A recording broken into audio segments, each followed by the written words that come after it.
Hi, I'm Michael Clark, and welcome to the road trip. Today, in the Blue Ocean studio, we've got the 2013 Buick Enclave. And this is the premium edition. Optioned up, we're sitting at just under $60,000. That's quite a bit of cake, and we have to ask ourselves, who exactly is the Buick Enclave for? Well, to better answer that question, we have to explain to you that the Buick Enclave is a sibling of larger GM SUVs. We have the Chevrolet Traverse as well as the GMC Acadia. Now, the vehicles may differ in styling, but a lot of what we know for structure and powertrain is practically identical. So you have to ask yourself, what could Buick do for you when it comes to a large SUV? Well, we've seen some of the benefits of quiet tuning on different Buick products, so we're going to tell you a little bit today about how that works on the Enclave. But this vehicle is competing in an area that GM seems to have completely forgotten about. It's trying to take the place of the minivan.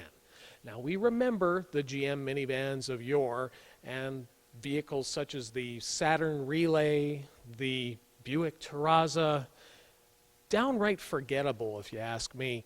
Now, we wonder, will a three-row vehicle like this, and actually a very large and heavy one, almost 5,000 pounds, be the solution, be that little extra step, give that towing power that's needed for a true family-capable vehicle? Well, we're going to dig into the Enclave in a big way today on the road trip and give you some of that information to help you if you're looking into the large SUV market. But if you've got thoughts, feelings, or questions about anything automotive, send us an email, honkyourhorn@live.ca. And listen to the road trip every Saturday on CJOB for the latest in-car news. Now, when it comes to the powertrain choices for the large SUVs from GM, well, there really is only one, and that is the 3.6-liter variable valve timing V6 with direct injection. Now, what that gets you for power on the Enclave is 288 horsepower and 270 foot-pounds of torque. Now, that's the same for the Acadia, and there is actually two variations for Traverse. It's slightly lower with the single exhaust. Now, for 2013, the transmission, which is a 6-speed automatic, has been revised for efficiency as well as takeoff. What concerns us under the hood is that this cover here, which we were hoping was going to give us additional engine access, well, that's not the case. You've actually got an engine that's set back quite a ways in the engine compartment. Now, why that should concern you is for additional servicing down the road. So keep that in mind when you're looking at your warranty coverage. And now it's time for a little bit of a Buick history lesson, and we want to make sure that you're calling these by the right name. Now, for many years, people have looked at this styling element on Buicks and called them portholes, but that's not correct. They're actually known as ventiports, and at one time they were very functional. Let's tell you a little bit about the history. In 1948, a Buick designer decided to put these types of ventiports on his personal vehicle. And they were really trick in the fact that they had lights in behind them that were tied to the firing order on the distributor. So when the vehicle was going down the road, these lights would shine out from the portholes, ventiports. And what they would do is give the illusion that there was actually exhaust coming out of the ventiports, much like that of a fighter aircraft. Well, the idea was so impressive that 7 months later, in 1949, those ventiports were now standard equipment on the Buick trims. Now, what they did is they used a Venturi type of principle so that air passing by would actually suck the hot air out and therefore lower the operating temperature under the hood. The only thing is they didn't work that well. So in keeping with the ventiports as a styling exercise, they remained. Now, why they occurred is different as you go through the different years of Buick. In some respects, it denotes the size of the engine. In others, it talks about the size of the vehicle. And in some respects, also the hierarchy of the trims from, say, LeSabre to Electra 225. The Ventaports that we have here, well, they're not functional, but they do denote the size of the engine on these new school Buicks. You've got 3 Ventaports per side. Add that up, well, that gives you the 3.6 liter V6 engine. The front sheet metal for the 2013 Buick Enclave is new, so that means some revisions to things such as the headlamp assemblies. Now, the base model of the Enclave does get the HID lights, but you also get something called steerable headlights on the premium trims. And what that is what we call adaptive headlamps on other models. So the angle of the steering wheel will determine which way the headlamps are pointing. Very, very important to have, especially in areas where road lighting is not very good. Now, speaking of lighting that's not very good, I'm not a fan of the lower LED accent lamps. They don't work as punchy when it comes to the night as fog lamps or actual driving lamps. I'd like to see Buick change it for 2014. At the rear of the Buick Enclave, you'll notice the new signature LED tail lamp assemblies. But what I really want to show you back here has to do with the daylight opening. Now, when we speak about daylight opening, what we're talking about is the glass. And with the large GM SUVs, you'll notice that the rear windows are actually quite different. The one thing that concerned us about the Enclave rear window is the hump that occurs here from the rear wiper arm motor assembly.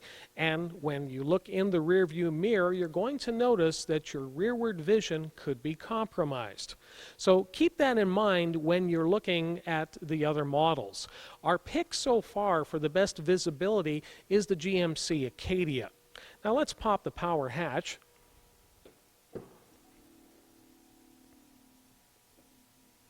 I love that sound. Kind of sounds like something out of Star Trek, doesn't it? Now, you'll notice that the way that they've put this type of power hatch into the Enclave is using a separate power arm assembly. We've had problems with these types of assemblies in the past because some of them can intrude quite well into the cargo area. That's not the case with the Enclave, and we appreciate this assembly is actually getting a little bit more compact. Now, considering that the large SUV family for General Motors is using identical powertrains all the way through, we are curious as to why the Enclave has a lower towing capacity. Now, it's 4,500 pounds for the Enclave. If you go to the Traverse or the Acadia, you can get them equipped for 5,200 pounds. Now, it is a robust setup here, and we've removed the cover to show you the 2-inch receiver as well as the 7-pin electrical hookup. The cover easily is removed, but remember too that behind all of this is where the spare tire lives. You have to lower it down from inside. It does have a cover over top of it, and it is a temporary style, but be prepared to get quite dirty if you need to bring it out. And now it's time to tell you the safety story on the Buick Enclave. And it's a good one, because the GMC Acadia and the Chevrolet Traverse share in this safety story. Now, the Insurance Institute for Highway Safety tested the GMC Acadia, and here's what they came back with. It receives the top rating of good for the moderate frontal offset crash. It also achieves good for the side impact and the roof crush on vehicles built later 2011 on. Now, let's talk about a brand new bag, and that has to do with the front center side airbag. Now, it sounds like a weird place to put one, but think about what happens in a side impact, especially if it's contacting the vehicle on the passenger side. Now, the occupant, obviously belted in, is going to be protected by the curtain airbags as well as the side airbags, but remember, they're still moving. So their mass impacting your mass could hurt, and it could even be fatal. So by putting this center airbag between the seats, it makes sure that those injuries are reduced in a much greater way. To see this in action is exciting, and to know that it's going to be able to be put into vehicles in other respects down the road, well, if there's any way that we can see it added to second and third row seats, that would be impressive.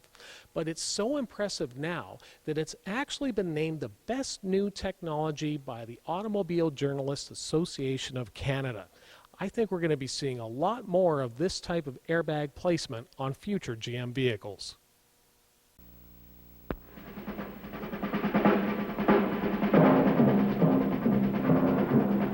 The man, Carroll Shelby, engineer, race driver. The car, the Shelby Mustang GT. To build my kind of car, I had to take an existing car and modify it. I could have chosen any set of wheels I wanted. I picked Mustang. Mustang is styled right, lean and strong looking, not fat and round. And Mustang has that long list of features and options. I'll tell you, when it comes to imitations, I've seen some, but competition for the original, I haven't seen any. Only Mustang makes it happen. These aren't just words, it's a fact.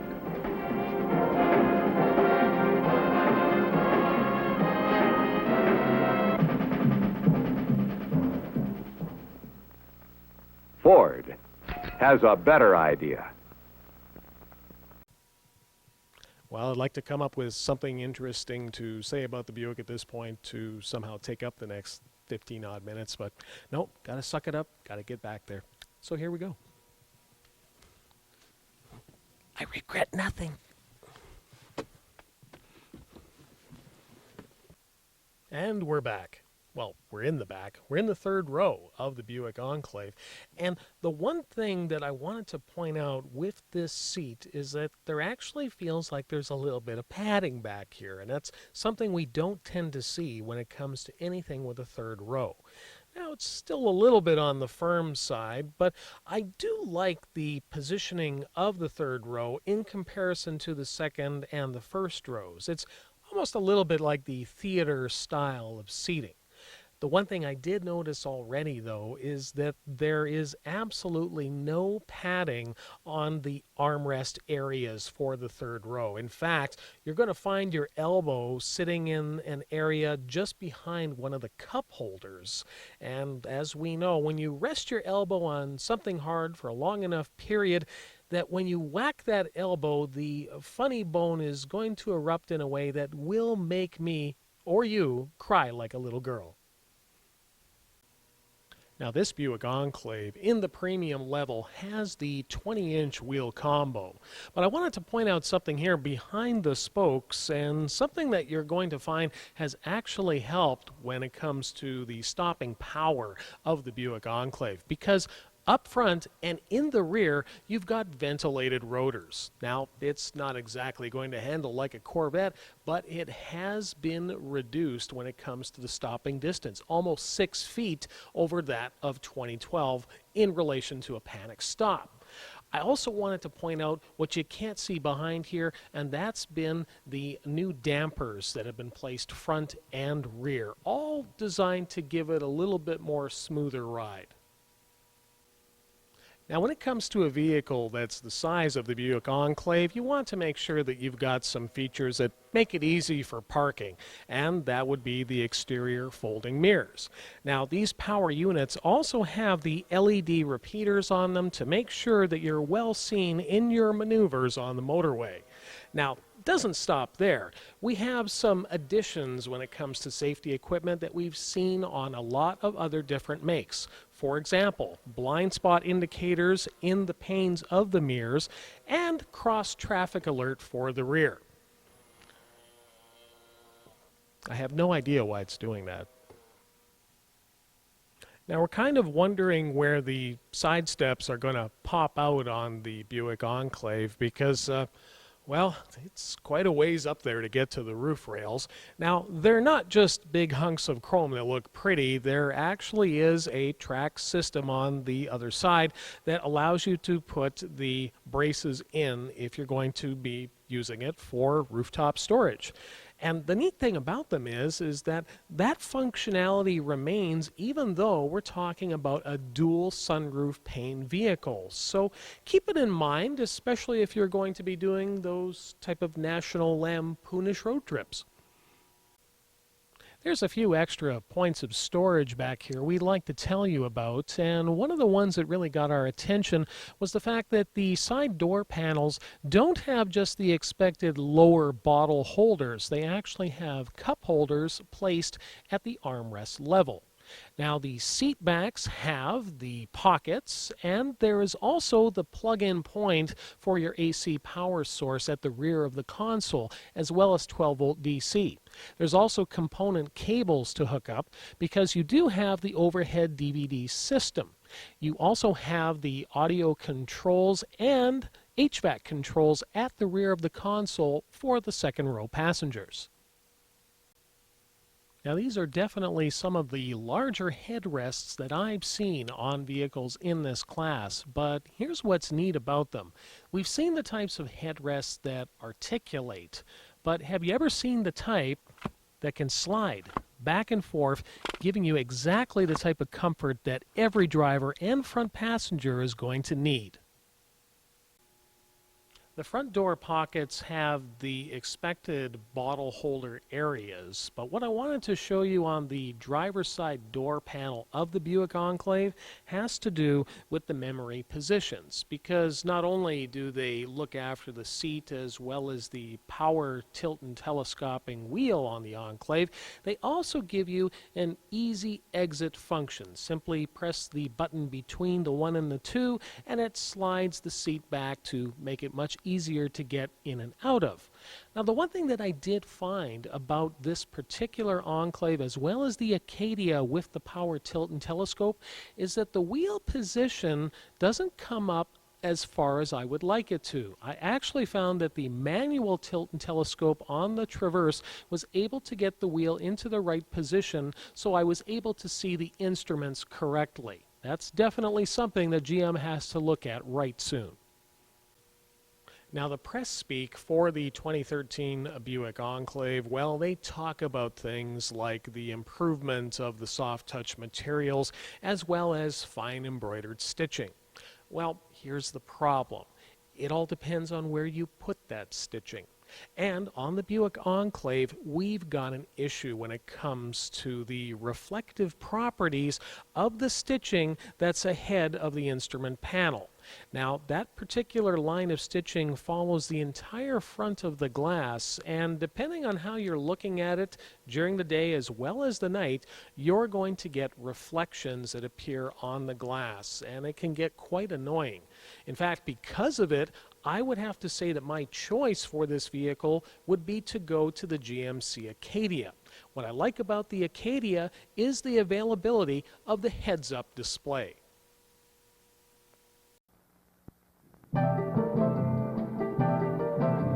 Rambler American made big news this year when it was list priced to compete with the foreign imports. Made more news in the performance trials at Daytona. Won Class 6 by outperforming other U.S. compacts in braking and acceleration. And now, Rambler American stirs up more excitement. This Rambler American with standard 199 cubic inch 6 and optional automatic transmission scored over 23 miles per gallon in this year's mobile economy run. On the grueling run over the Rockies from Los Angeles to Detroit, it averaged 23.36 miles per gallon as certified by the U.S. Auto Club. Performance winner, great on economy, and a manufacturer's suggested retail price of $1,839. Rambler American is your kind of car.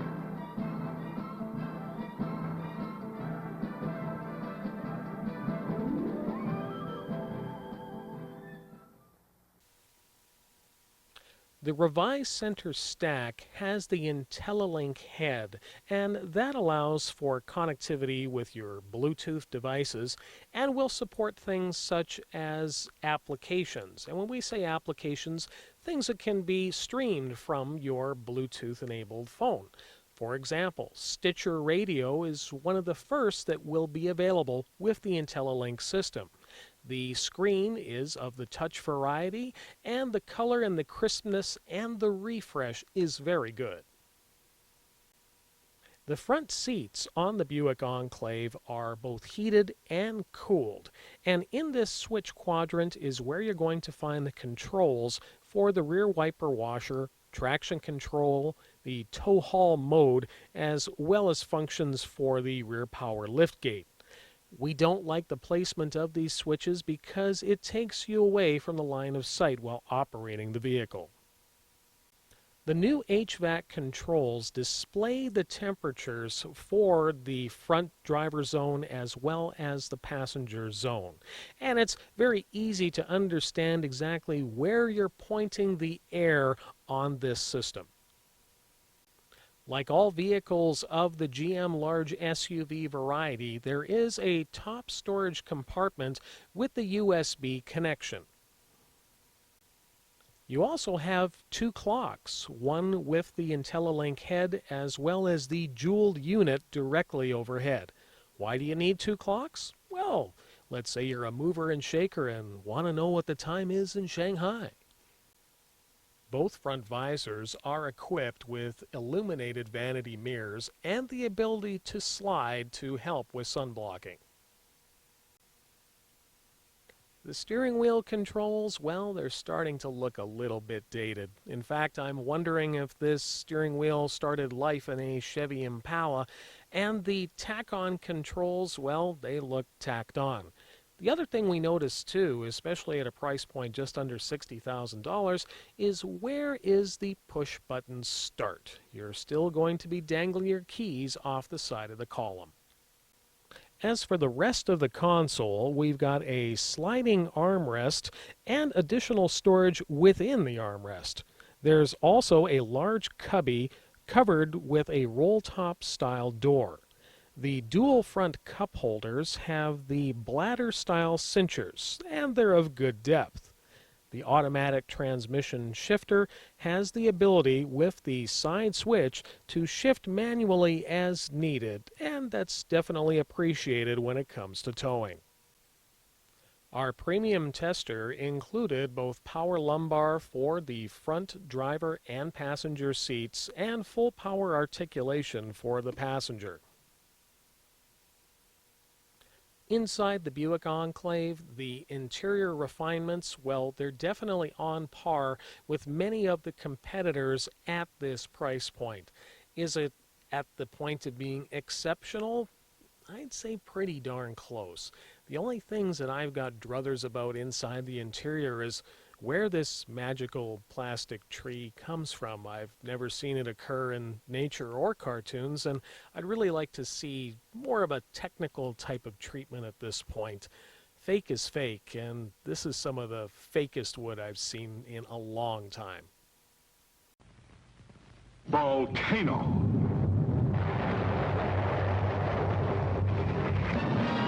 Alive. Camaro, fiery new creation from Chevrolet.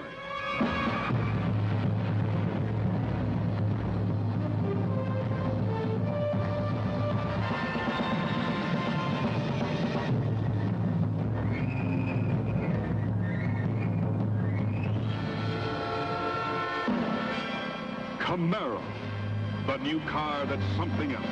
Something you've never seen before in a driving machine.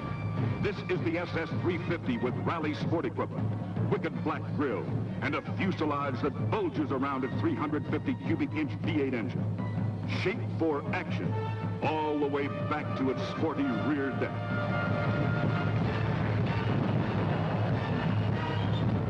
Taut springs and shocks.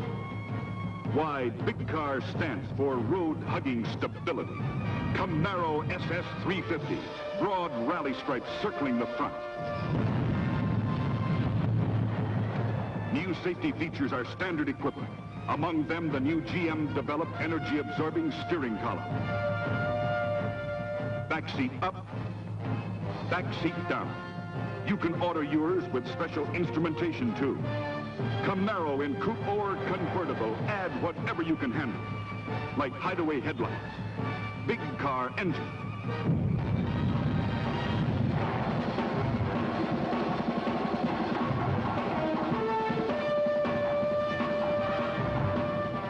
Camaro, lean and molten. Camaro, at your Chevrolet dealers now. Now let's talk about the efficiencies when it comes to a vehicle of this size.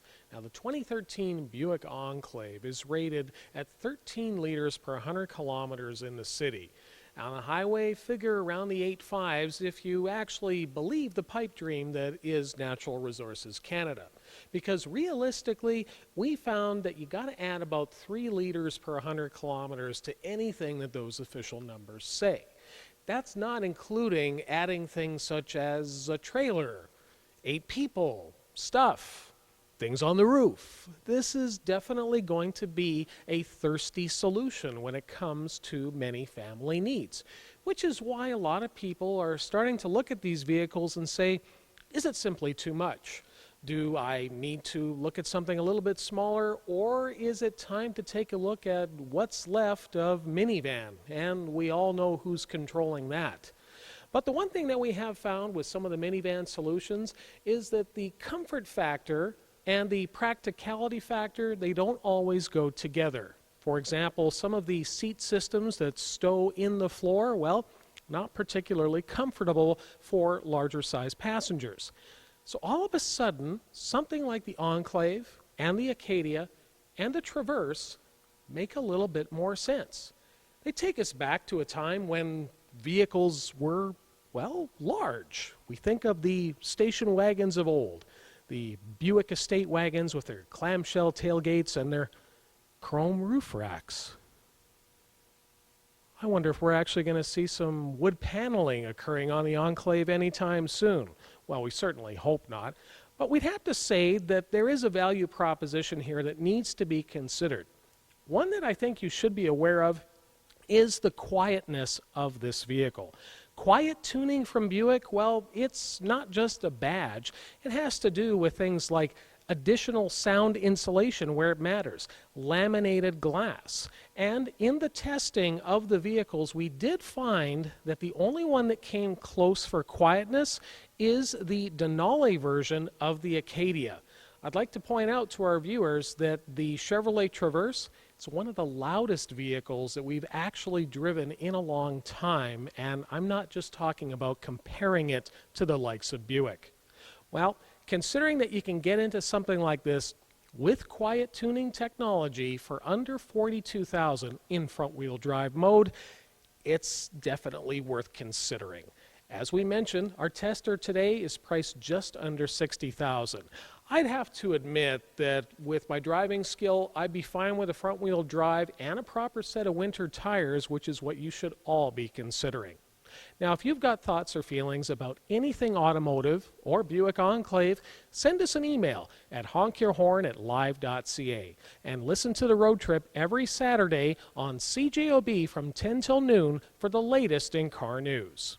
I'm Michael Clark. Keep the shiny side up and the rubber side down.